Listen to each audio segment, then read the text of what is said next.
Let's start with a brief summary. This article, written by Paul Graham in 2008, discusses why establishing a startup in a bad economy could be a good idea. Graham points out that the economic situation plays a very small role in determining a startup's success compared to the qualities of the founder.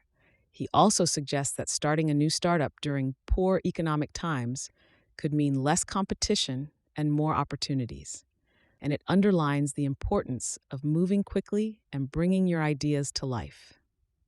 Graham asserts that the key to a successful startup lies in the qualities and abilities of the founders, regardless of the economic conditions. Before we dive in, I want to share a quick note about how this podcast is created. As you've probably noticed, this podcast isn't voiced by a human, but by artificial intelligence. I'm obligated to inform you of this beforehand due to the rules of AI services. This podcast is made possible by our sponsor, Wope.com, an AI startup that combines content marketing with artificial intelligence to significantly boost traffic and revenue of your startups. For all the latest content, be sure to follow me at x.com/yigitkoner. Now let's turn our attention back to the essay, The Logic Behind Establishing a Startup During Economic Downturns. Original title, Why to Start a Startup in a Bad Economy. Date, October 2008. The economic situation is apparently so grim that some experts fear we may be in for a stretch as bad as the mid-70s, when Microsoft and Apple were founded. As those examples suggest, a recession may not be such a bad time to start a startup. I'm not claiming it's a particularly good time either. The truth is more boring. The state of the economy doesn't matter much either way. If we've learned one thing from funding so many startups, it's that they succeed or fail based on the qualities of the founders. The economy has some effect, certainly, but as a predictor of success, it's rounding error compared to the founders, which means that what matters is who you are, not when you do it. If you're the right sort of person, you'll win even in a bad economy. And if you're not, a good economy won't save you.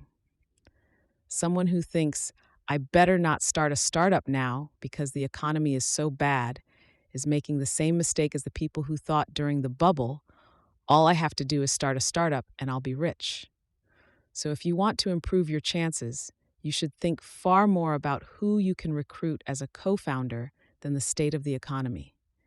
And if you're worried about threats to the survival of your company, don't look for them in the news, look in the mirror.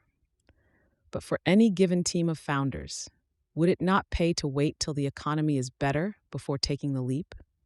If you're starting a restaurant, maybe, but not if you're working on technology. Technology progresses more or less independently of the stock market. So for any given idea, the payoff for acting fast in a bad economy will be higher than for waiting. Microsoft's first product was a basic interpreter for the Altair. That was exactly what the world needed in 1975. But if Gates and Allen had decided to wait a few years, it would have been too late. Of course, the idea you have now won't be the last you have. There are always new ideas. But if you have a specific idea you want to act on, act now. That doesn't mean you can ignore the economy. Both customers and investors will be feeling pinched. It's not necessarily a problem if customers feel pinched. You may even be able to benefit from it by making things that save money, /bountyeye.com. Startups often make things cheaper, so in that respect, they're better positioned to prosper in a recession than big companies. Investors are more of a problem. Startups generally need to raise some amount of external funding, and investors tend to be less willing to invest in bad times. They shouldn't be. Everyone knows you're supposed to buy when times are bad and sell when times are good. But of course, what makes investing so counterintuitive is that in equity markets, good times are defined as everyone thinking it's time to buy.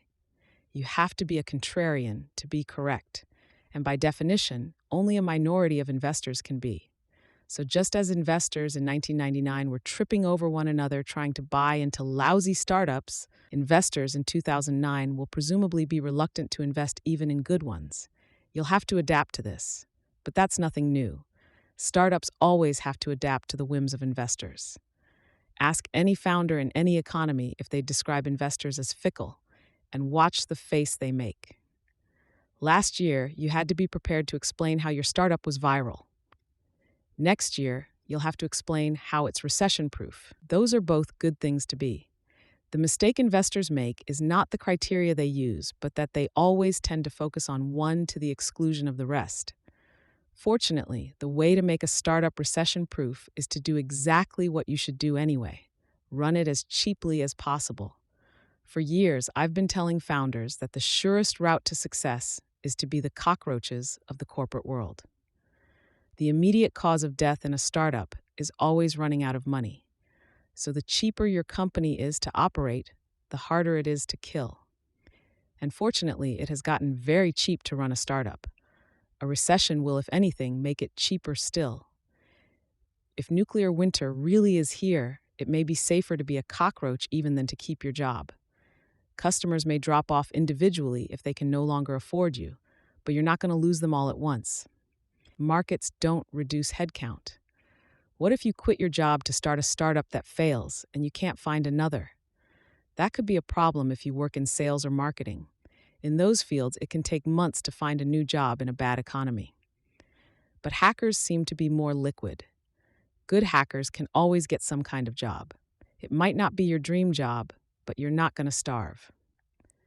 Another advantage of bad times is that there's less competition. Technology trains leave the station at regular intervals. If everyone else is cowering in a corner, you may have a whole car to yourself. You're an investor too. As a founder, you're buying stock with work. The reason Larry and Sergey are so rich is not so much that they've done work worth tens of billions of dollars, but that they were the first investors in Google. And like any investor, you should buy when times are bad.